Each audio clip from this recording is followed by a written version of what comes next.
آپ نے ایک بیان میں فرمایا تھا کہ بکری گائے وغیرہ کا ذبح کرنے سے کوئی صدقہ وغیرہ نہیں ہوتا بلکہ بدعت ہے. بھائی صدقہ گوشت کا ہوتا ہے, پیسوں کا ہوتا ہے. صدقہ نام ہے غریب کی حاجت پوری کرنا.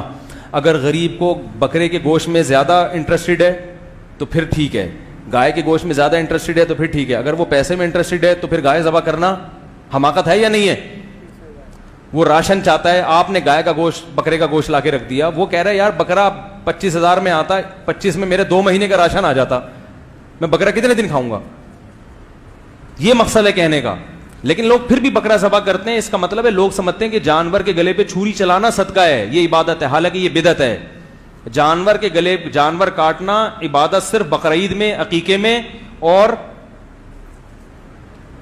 حج کے موقع پر ہے, دم میں. اس کے علاوہ جانور کاٹنا عبادت نہیں ہے. تو اس لیے میں اس کو بدعت کہتا ہوں کہ لوگ اس کو ثواب سمجھ کے کرتے ہیں بکرے کاٹنے کو. میرا بیان سن لیں صدقے کا بکرا مفتی طارق مسعود. تو بکروں کو نہیں کاٹیں, بد دعائیں دے گا. بلا وجہ جانور کو ہلاک کرنے کی ہمیں اجازت نہیں ہے. کوئی مجبوری ہو تو ٹھیک ہے. تو مجبوری کیا ہے کہ غریب کو گوشت کھلانا. تو غریب کہے گا میری مجبوری ہے ہی نہیں ہے, مجھے کون سے ڈاکٹر نے کہا کہ گوشت کھایا کرو؟ میری مجبوری تو آٹا دال راشن ہے, بجلی کا بل ہے, گیس کا بل ہے. بکرے میں تو یہ کچھ بھی نہیں پورا ہوگا. تبھی غریب بڑے ہوشیار ہو گئے, بکرے کا گوشت لے کے فوراً کسائی کو بیچ دیتے ہیں. تو اس لیے بلا وجہ بکرے کی بد دعائیں لینا یہ عقل مندی کا کام نہیں ہے. لوگ کہتے ہیں جان کا صدقہ جان سے, یہ بھی جہالت ہے, ایسا نہیں ہے. اسلام میں قول کی اہمیت کیا ہے؟ مثلا اگر کوئی شخص یہ کہے میں یہ قول کرتا ہوں کہ میری شادی یا جاب ہو جائے تو میں فلاں کام کروں گا, اور بعد میں اپنا قول پورا نہ کر سکے. قول نہیں, نظر ہوتی ہے. یہ نظر عبادت کی ہوتی ہے. اگر آپ نے یہ منت مانی کہ زبان سے کہنا ضروری ہے کہ اللہ نے اگر میرا یہ کام کر دیا تو میں حج کروں گا, یا میں نمازیں پڑھوں گا, یا میں صدقہ دوں گا, تو پھر وہ کام آپ پر واجب ہو جاتا ہے. اگر اللہ نے کر دیا تو آپ کو وہ کام کرنا پڑے گا. عبادت کی نظر ہوتی ہے. ایسا ہی نہیں کہ اگر اللہ نے میرا کام کر دیا تو میں حیدرآباد پھپھو سے ملنے جاؤں گا, تو ثواب کا کام ہے جائیں, لیکن یہ نظر نہیں ہے. رمضان میں لڑکی اگر روزہ رکھے اور روزے کی حالت کے بعد حیض کی حالت ہو جائے تو روزہ قائم رہے گا, ٹوٹ جائے گا روزہ. کیا مرنے کے بعد روح اپنے گھر والوں کے اعمال سے باخبر رہتی ہے؟ نہیں. اگر اللہ کسی کو اطلاع دے دیں تو ٹھیک ہے, لیکن کوئی ایسا نہیں ہے کہ اس کو سب پتہ چل رہا ہوتا ہے. بیوی کے انتقال کے بعد اگر کوئی غلط حرکتوں میں پڑ جائے جبکہ بیوی نے دوسری شادی کا منع کر کے گئی ہو, بیوی زندگی میں دوسری شادی کا نہیں منع کر سکتی, تو مرنے کے بعد کہاں سے منع کر سکتی ہے؟ حقیقت ہے نا.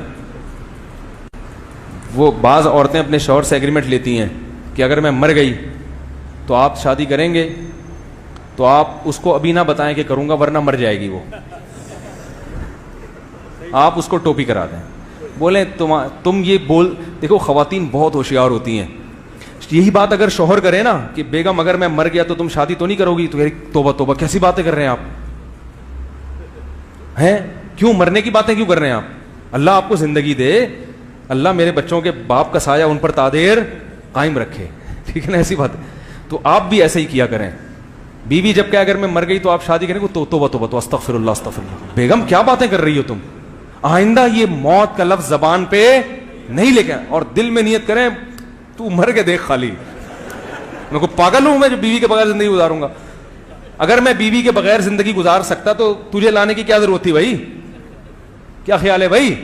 بھائی میں اکیلا نہیں زندگی گزار سکتا, تبھی تو میں نے تجھ سے شادی کی ہے. تو مر جائے گی تو میں تو زندہ رہوں گا نا, میں تھوڑی مروں گا. وہ ایک پادری سے میرا مناظرہ ہو رہا تھا عیسائیوں کا, وہ 4 شادیوں میں بات آ گئی, تو وہ پادری سے میں نے کہا کہ وہ 4 شادیوں کی بہت مخالفت کر رہا تھا. تو میں نے کہا دیکھو امریکہ میں اتنے فیصد عورتیں زیادہ ہیں مردوں سے, تو اگر مرد کو 1 سے زیادہ کی آپ اجازت نہیں دیتے تو وہ عورتیں کہاں جائیں گی؟ تو اس نے کہا کوئی بات نہیں, بہت سی عورتیں بغیر شادی کے بھی تو مرتی ہیں نا, تو کیا ہو جاتا ہے؟ میں نے کہا جو مر گئی ان کا تھوڑی ہے, مسئلہ تو زندوں کے ساتھ ہے. جو نہیں مری ان کو کیا کرو گے بھائی؟ کیا خیال ہے؟ مسئلہ تو زندوں کے ساتھ ہوگا. میں نے کہا زندوں کا کیا, جو بیچاری زندہ رہتی ہیں جو نہیں مرتی ان کا کیا حل ہے, یا جو اب تک نہیں مری ان کا کیا حل ہے؟ تو پادری میری شکل دیکھنے لگا بیچارہ. تو اسی طرح جب بیوی آپ سے کہے کہ اگر میں مر گئی تو دل میں بولیں, اوپر سے تو یہ نہیں بولیں, اوپر سے تو سوال, تم تو قیامت کا اعلان کر کے جاؤ گی دنیا سے, امام مہدی کی فوج میں تم ہی تشکیل کرو گی میری, تو کبھی بھی نہ بولیں, لیکن دل میں بولیں بھائی اگر تم مر گئی تو تم تو مر گئی, تمہیں تو میاں نہیں چاہیے ہوگا, مجھے تو چاہیے, مجھے تو زندگی گزارنی ہے نا. کیا خیال ہے؟ طریقے سکھا رہا ہوں آپ کو. یہ ہو گیا. تو بیگم کو بھی خود نہ بولا کریں کہ میں مر جاؤں تو تم شادی کر لینا. بعض چیزیں یاد رکھو صحیح ہوتی ہیں, مگر ان کی زبان سے ورڈنگ جو ہے وہ غیرت کے خلاف ہوتی ہے. تو میاں بیوی کی محبت کا تعلق ایسا ہے کہ وہ یہی سمجھے بھائی نہ, گویا شو یہی ہو رہا ہے کہ تم مری تو میں نہیں کروں گا, میں مری تو, شو ایسے اوپر سے. کیونکہ جب تک زندہ ہیں تو ٹوٹ کے محبت کریں نا. آپ نے بتا دیا تم مر گئی تو وہ ہے میری کزن ہے, اس وقت تک مجھے امید ہے وہ بھی بیوہ ہو جائے گی, ٹھیک ہے نا. تو کیونکہ جو بیماری تمہیں اس کے میاں کو بھی وہی بیماری ہے, تو پھر تو یہ غیرت کے اور حیا کے خلاف ہے. ہر چیز زبان سے کہنے کی نہیں ہوتی. تو جب تک زندہ ہیں تو بھائی ہمیں آپ سے بہتر کوئی نہیں مل سکتا اور تمہیں مجھ سے بہتر, لیکن مر گئے تو اب تو چلے گئے یار, وہ کیا کریں. پھر اگلی والی کو یہ بولے مجھے تم سے بہتر نہیں مل سکتا. ٹھیک ہے. سبحانک اللہم و بحمدک.